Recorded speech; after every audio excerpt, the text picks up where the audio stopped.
Right now, FEMA is in full damage control mode, Patriots, as new whistleblowers expose a shocking pattern of discrimination against Trump supporters.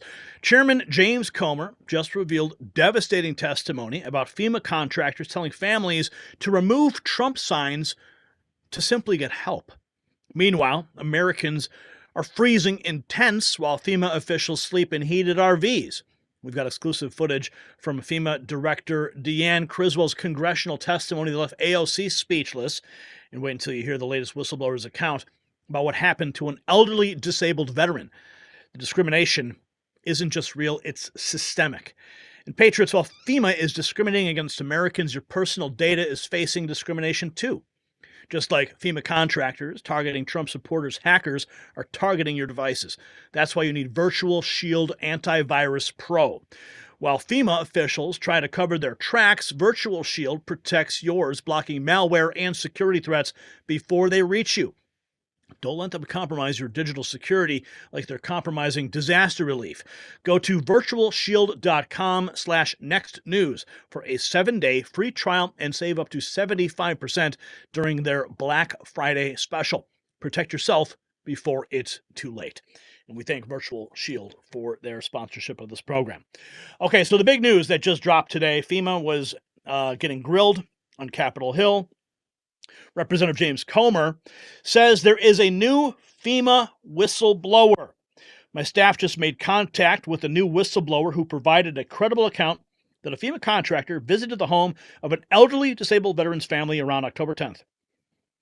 While there, he recommended the family remove Trump campaign materials and signs from their house and yard, stating that his FEMA supervisors view Trump supporters as domestic terrorists.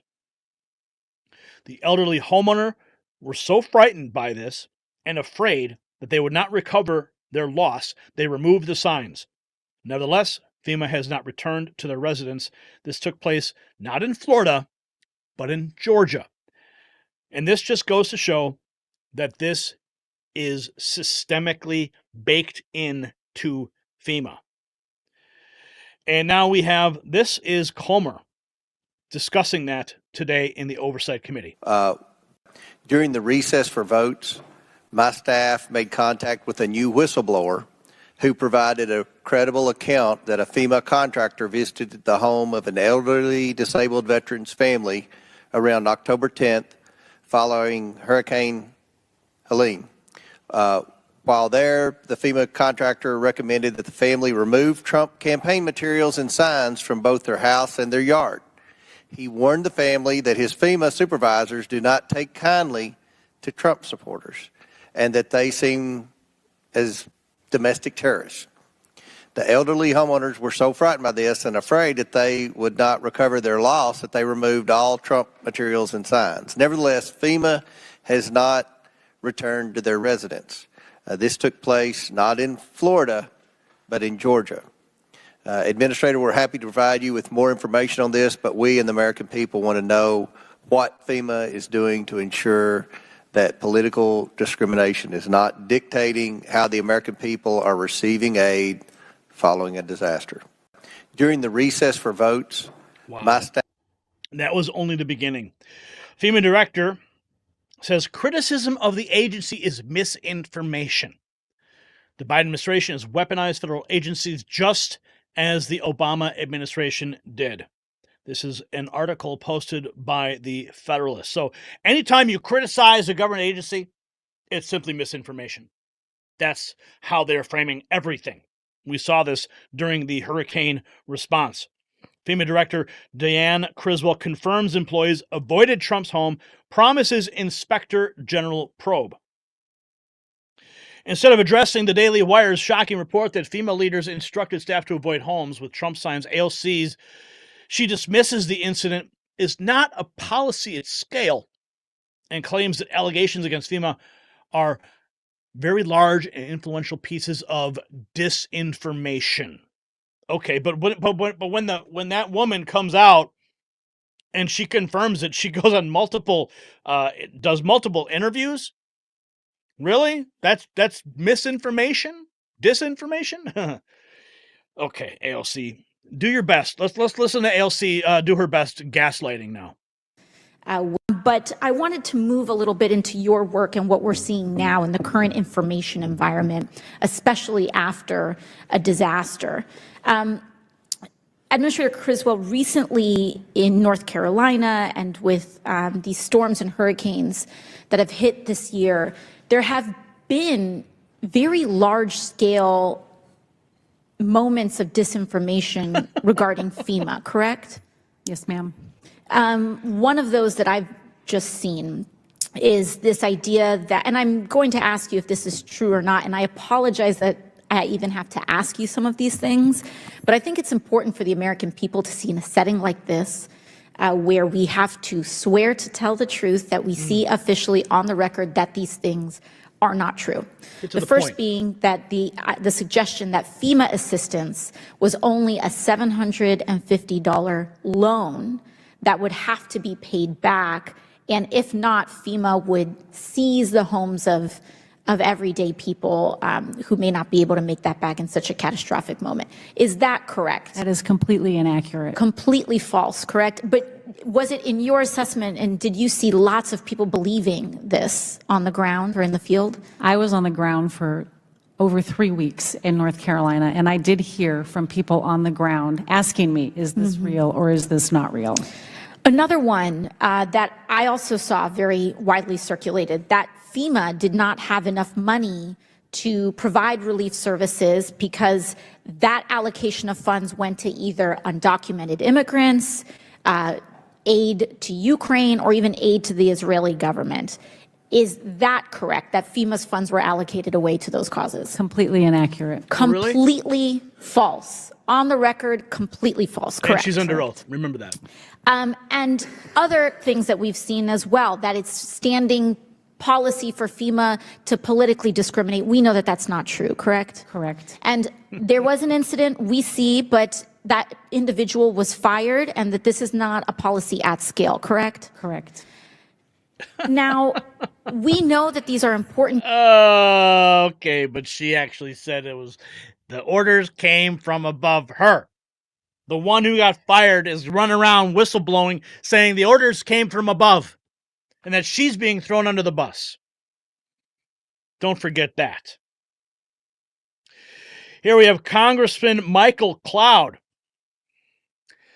who declares FEMA's top priority is listed as instilling equity as a foundation of emergency management, and asking the question, why is DEI the focus of disaster response? Yeah, I think everybody wants to know that. Is they ask, and I will point to this, FEMA's current strategic plan lists 3 goals. The first goal is to instill equity. We know that these DEI initiatives have had a discriminatory aspect in it. We've seen a lot of companies now having embraced it out of altruistic means, but understanding that what they do is they ask us to discriminate proactively. One of the things it mentions is this plan lists racial minorities, even religious minorities, as individuals who should be the beneficiaries of equity. So I would ask you, who's a religious majority, or a racial majority? Does FEMA make decisions about resources distributed according to these policies? Because this is in the strategic plan. And so whatever your case is on this, you're asking your employees to make distinguishment between individuals as opposed to just meeting a need. I tell people all the time in our office, we don't care who you are, we don't care what your voting record is, we don't care your background, your whatever. When you walk into our office, as many offices here, even across the aisle, we're here to help and to help get your case through. I think that should be the very clear standing of FEMA, and I would encourage you to revise your strategic plan and rid it of all the DEI. We'll be addressing this actually in a markup, I think, tomorrow. But if you could do that, I think that would go a far way to making sure we have a proactive culture to where it's very clear so these isolated incidences don't pop up. Because what we didn't see in that text thread was any pushback on that either. And that should have been clear, like, no, we're not about that. That's not what FEMA's about. And I would encourage you to do that. And well, I hope they do. I mean, doling out disaster relief based on equity. And here is that FEMA employee speaking out after being fired. Tracy Beans says everyone's missing what this woman is doing. She's saying that Trump supporters are inherently violent, and there's FEMA's policy not to go where they're scared. No one is calling her out on this as she sits there deadpan explaining it. You can ask and someone feels uncomfortable. We can't go to that home. If you have loose dogs and someone on the team is comfortable with dogs and another person is not, we can't go to that home because of safety precautions. So you feared the Trump houses. The people on FEMA were fearing the Trump houses like they were fearing people with vicious dogs in their backyard. Exactly. And just and that's based on the trends. You can ask FEMA and some based on the trends. And here is aerial footage Matt Van Swol posted a day ago. Aerial footage that he shot this morning of one of the many tent cities in western North Carolina due to Helene. FEMA says they don't exist, yet here it is. So where are you, FEMA? Why have you abandoned us? Here's a tent city of people just trying to survive in the aftermath of Helene. Of course, Chairman Comer revealing the new whistleblower. Here we have, Congressman Jeff Van Drew. Under the Biden administration, FEMA prioritizes politics over preparedness. Listen. Values of Do political affiliations with the Republican Party make someone inherently dangerous because they happen to be a Republican? Yes or no? that is not in alignment with our core mission and our values of integrity, compassion, fairness, and respect. And I agree, and I understand that, but think about this. People, when they are their most vulnerable, most in need, most scared, most worried, in the most trouble, probably in their entire lives, hardworking men and women of America, looking to a federal agency to protect them, to help them, to take care of them. And they got literally a knife in the heart. Wow. I mean, that's what this really represented. Those people, how do they feel? They break their back paying the taxes that keep us all going here. So when we finally are supposed to do a job, this is what happens. How heartbreaking is that? Congressman, this was unacceptable, and it is heartbreaking. I know, I have pushed for 3.5 years to put people first. And you know what? Everything that we do. And that's what kind of, and again, forgive You hear what she said? 3.5 years? She's referring to specifically the Biden administration. 3.5 years. They've implemented these DEI policies. I'm going to editorialize for a minute. We speak of equity, which is different than equality, and it's become a political symbol to some degree, whether folks want to admit it or not. We're worried about pronouns. We're worried about illegals. We're worried about everything, and I get it. But how about just worrying about the average man and woman who's working, who lives in America, who's legal, who pays their taxes, who obeys the laws, and finally needs help? Because most of these people never need help. They don't want anything. They get their Social Security when they retire, and that's about it. Just think how they feel. And I'm concerned. And I have to tell you, I have personally asked Joe Kufari, who is the Inspector General in Homeland Security, personally asked him, sent him a letter. He's a good man. He's an honest broker to look into this and really dissect this and see what's going on. I hope they do. But of course, anytime you question them, it's disinformation, right? Oh, and Jim Jordan, he wasn't taking any crap today. Thank you, Mr. Chairman. Administrator Criswell, is Miss Washington lying to us? Ms. Washington has... She said it's common practice. You said it's reprehensible and isolated. Both statements can't be true. So someone's not giving us the facts. And I'm kind of trying to figure out who's not telling the truth. The actions that Ms. Washington took were unacceptable. Well, you had another employee. Now, they remain anonymous, but I think one of my colleagues pointed this out earlier. A FEMA official who spoke on condition of anonymity said Ms. Washington likely received, quote, very clear guidance from her supervisors. Is that not, is that person lying too? I have not received any evidence outside of the screenshot that Ms. Washington directed. So those two people are wrong. They're not telling the truth to us. We are currently investigating this. But that's not what you said. You said this is isolated, reprehensible, hasn't happened. This is the only time. And they're saying, nope, nope, nope, it's commonplace. I am saying that FEMA's mission is to help all people. Well, let's look at before, maybe during, the and best after evidence we disaster. have is the actual screenshot. Can you put the screenshot up on the, on the let's see the screen? Let's look screenshot. at what the text message said. The text message said, implement best practices. Like, this is the best practices. We're going to implement them. And they talk about making sure you're going in pairs or with more than one person, avoid the Trump homes, drink your water, take your towel, coconut waters. So stay hydrated, walk with someone else, and don't go to the Trump homes. It seems pretty common and matter of fact in the actual evidence we do have, the text message itself.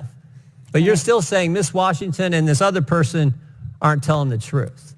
When I received this text message, it was not in accordance with the way we conduct business at FEMA, and I directed Even though it said termination. best practices, even though it said stay hydrated, which everyone would agree with, even though it said go in pairs, which everyone would agree with, even though it said bring a towel, make sure you're covered. I mean, it said coconut water is the best way to stay, even though it said all these practical things, the part about avoiding the Trump homes, that's not a best practice, that's not commonplace. Is that what you're saying? That is nowhere in our policy, and I can't speak to I'm not the saying it's in your motivations policy. behind what Ms. Washington did. But it was, okay, now and her supervisors, this Mr. Hershey, have you talked to him and to find out if he knew this was happening? I understand that he was in her chain of command, and this is under investigation. Have you talked to there's 13 people on this text message. Have you talked to all 13 of those individuals?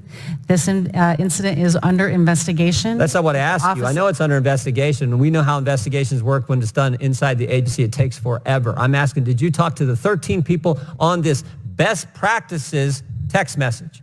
The Office of Professional Responsibility has taken this, and they are following appropriate protocol to investigate. Is the Inspector General looking at it as well? And I have asked the Inspector General to take a look at this. Any idea when they're going to talk to these 13 people since you have it? Have you talked to, how about you personally? Have you talked to any of these 13 people? I have not talked to them. You have not talked to personally. any I of them? have an entire team that focuses on this investigation, and that's what they're doing. Seems to me it's part of a mindset that's in government. And this is the scary part, because I think it's broader.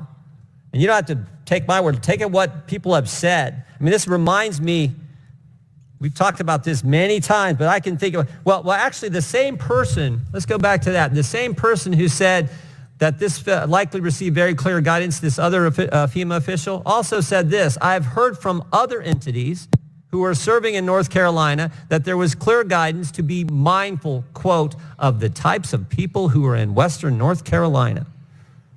That's pretty derogatory stuff there, isn't it? I have not seen any. But you know what it sounds like? It sounds like Peter Strzok. Peter Strzok, when he said, oh, I just went into Walmart, I can smell the Trump supporters. Sounds like Joe Biden when he said, oh, the garbage I see is the Trump supporters out there. Sounds like the guys the Democrats had, the professor the Democrats had testify back in 2019 in the impeachment.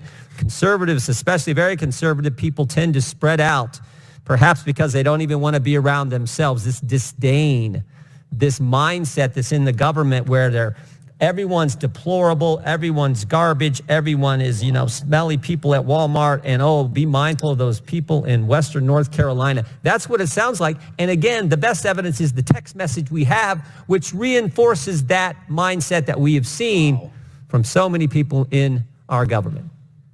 The actions directed by Ms. Washington are unacceptable. And when I received this text message, I directed her termination. Do you have any idea who this other, who this other official is? I do not, and if you have that information, Congressman, please share it. I don't have it. You're the one who's got it. You're the one who hasn't talked to the 13 people on the text message. It has not been raised to me. Thank you, Mr. Chairman. I don't have it. I mean, what? She doesn't even know who is directing Miss Washington here? Oh, I don't know. Maybe if you have it, Mr. Jordan. I mean, this woman needs to resign her position immediately. In shame.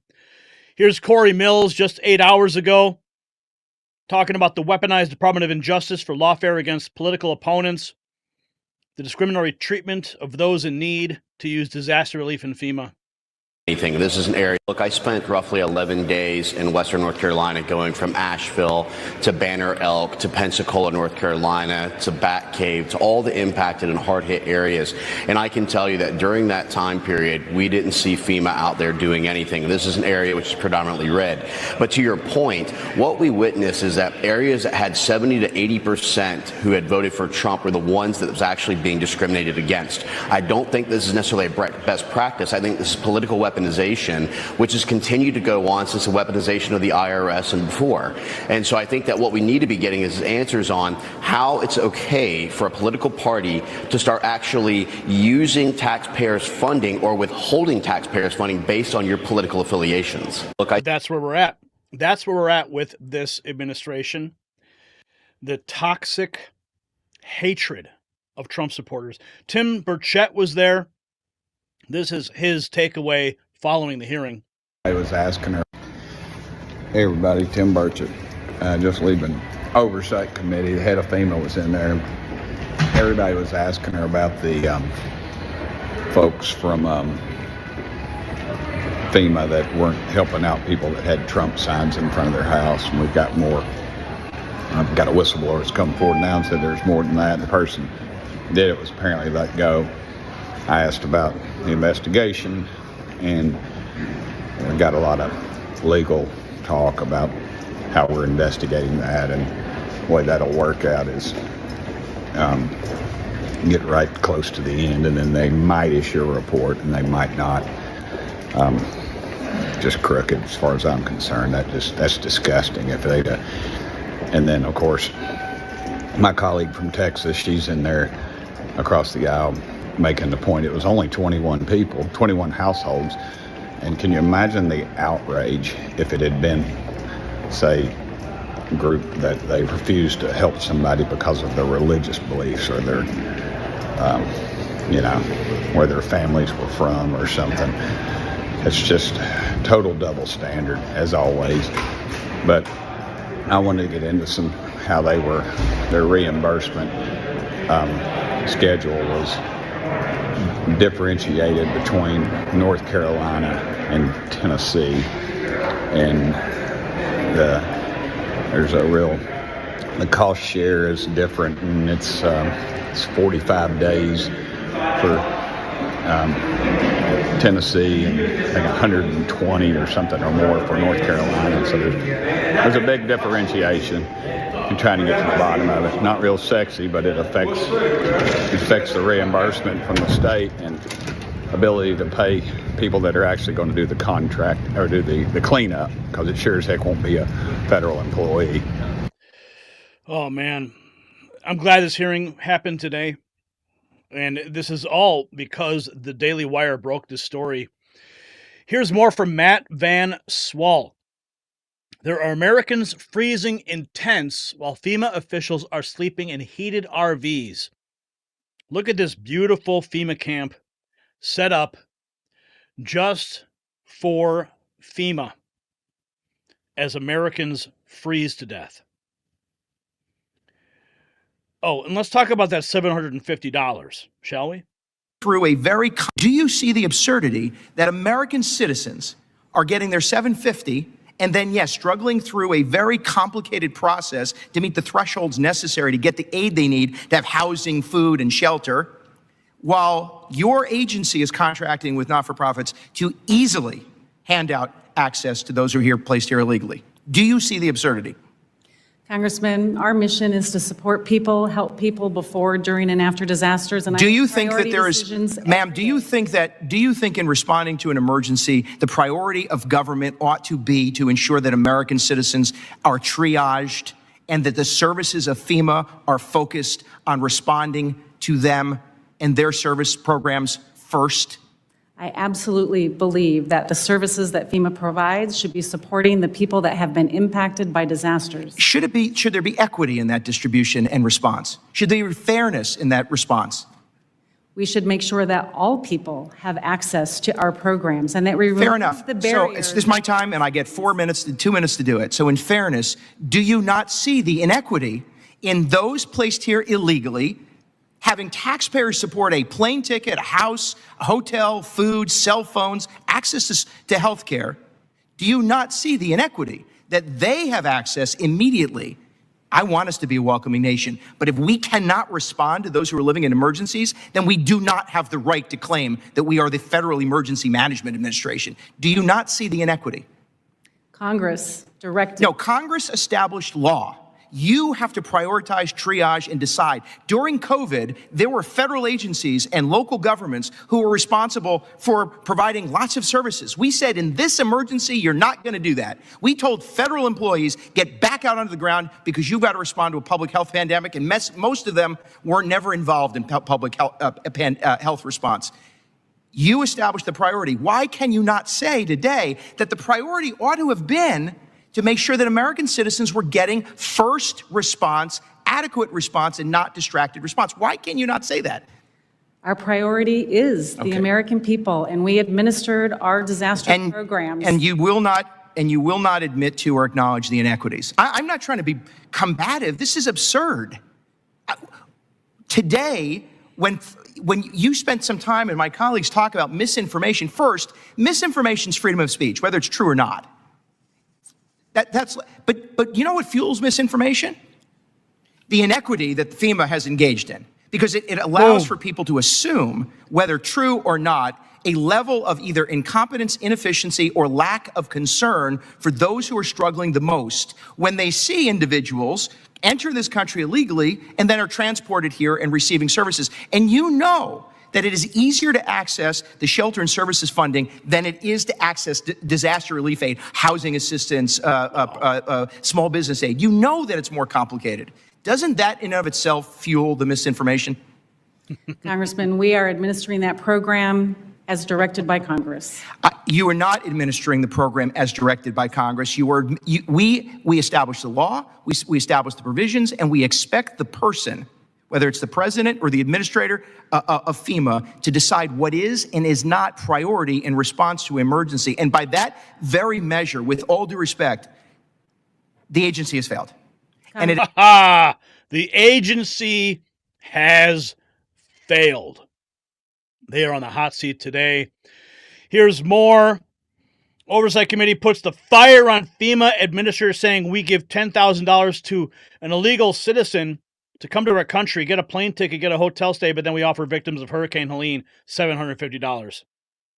Looking at programs and resources that are available to a citizen of a different country that came illegally into the United States under the FEMA administered program using nonprofits, you could be eligible for housing, for food, for transportation, for healthcare costs, and others. I was able to come, looking at the very documents that these nonprofits were using, I was able to get to a figure in excess of $10,000 for an individual. Let me make note again, that is a citizen of a foreign country. How would I explain to a taxpayer that a taxpayer, a citizen of the United States, is eligible for $750, yet a citizen of a foreign country under your agency is still eligible for assistance of $10,000? How would I explain that to somebody? Congressman, the resources that are available to people impacted by disasters are a variety of resources, and that $750 payment is just to cover those immediate needs. They are eligible for $42,500 in fiscal year 24 for housing assistance and $42,500 for other needs assistance. Those are the programs that are available to people that were impacted by disasters. So it's very clear. It's very clear that today, and I just visited North Carolina just a few weeks ago, it's very clear to me that there are folks that are in need right now. The disparity that exists in that a citizen of a foreign country that broke the law and came here illegally is they can get a plane ticket paid for, they can get a hotel room paid for, I think 200 and something bucks a night, if I remember right, in some of the areas of maybe around Midland, Texas, somewhere around there. Again, healthcare, food, clothing. We have citizens of our own country that I engaged in North Carolina weeks and weeks after the disaster that have some of those same needs. This is ridiculous. It really is. And I understand that all of these decisions aren't yours, But Administrator, you understand the ridiculousness of this situation, that we're not helping our own citizens, yet we're out there using our own taxpayer dollars when we have a debt right now of $35 trillion as a nation, and we're helping out citizens of other countries when we're not even meeting the fundamental needs of our own citizens. This really is an unacceptable situation. And I think if I were in your situation, yes, I understand you're asking for $100 billion, but I think that we should be looking and asking for reprogramming opportunities, because we've got to prioritize the limited resources that our nation has and focus upon our own citizens. Yeah, let's go. Focus on our own citizens. But of course, all that disinformation. Here is this is a photo that was snapped of AOC on the Oversight Committee working on her makeup while the discussion is about survivors not getting FEMA assistance. She is a waste of flesh and an embarrassment to our forefathers. Ralph Avalone saying that. Yeah, working on your makeup there, honey. Well, here's Byron Donalds raising some hell as well. Let's listen. So Administrator Criswell, you told me at the beginning of this questioning that there is nothing in your policies that would dictate that this is to occur. Yet you have one official who was fired who said it does occur. You have another official under your purview, under the condition of anonymity, talking to the press that it does occur. But you can't verify to this committee that these practices do or do not occur. Is that correct? I have been given no evidence and seen no indication that this goes beyond this one incident. If you have specific information, I would welcome that. Are you prepared to turn over the communiques between your supervisors and their field representatives and upper-level management at FEMA to this committee? We always cooperate with Congress on the information that they request, and we will continue to cooperate throughout this. So you're prepared to turn over all those communications? We are prepared to support requests for information to help support the ongoing investigation into this. Chairman, I would move that it's clear that the administrator is more than prepared to share all communications with the Oversight Committee about various communications with field volunteers, volunteer staff on the ground, supervisors at FEMA headquarters here in Washington, D.C. Also, for the record, Chairman, I move that the article that I talked about, this is not an isolated incident, be submitted for the record. Without objection. Boom! Oh, imagine what those communications are going to reveal. Oh, it goes all the way to the top. And she's under oath, man. And she is getting roasted. There's nothing, Matt Benswell, there's nothing more infuriating than watching the director of FEMA complain about misinformation on social media.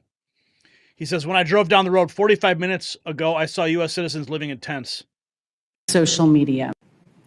Our workforce persevered through all of the challenges I've just described, and they also persevered through a difficult security environment generated by misinformation about FEMA's work spread through social media.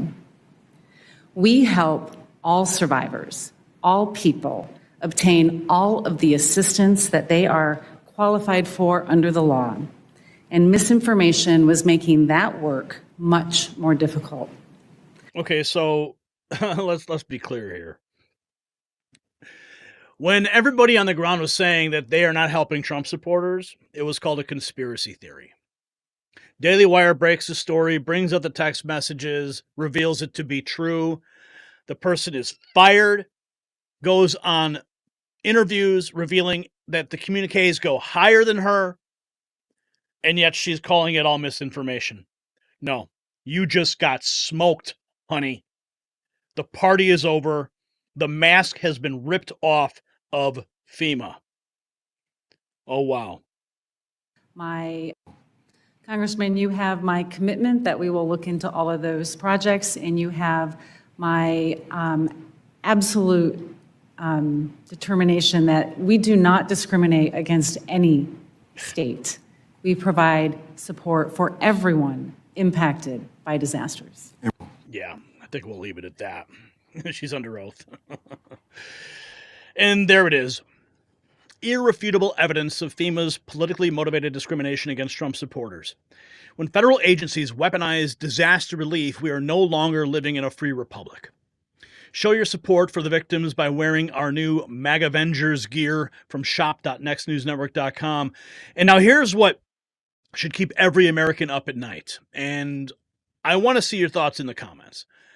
If FEMA can deny help to Americans based on their political beliefs during natural disasters, what other federal agencies are doing the same?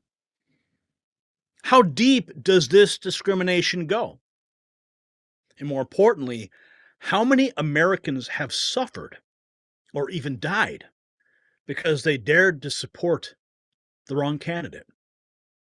Let me know. Drop a comment.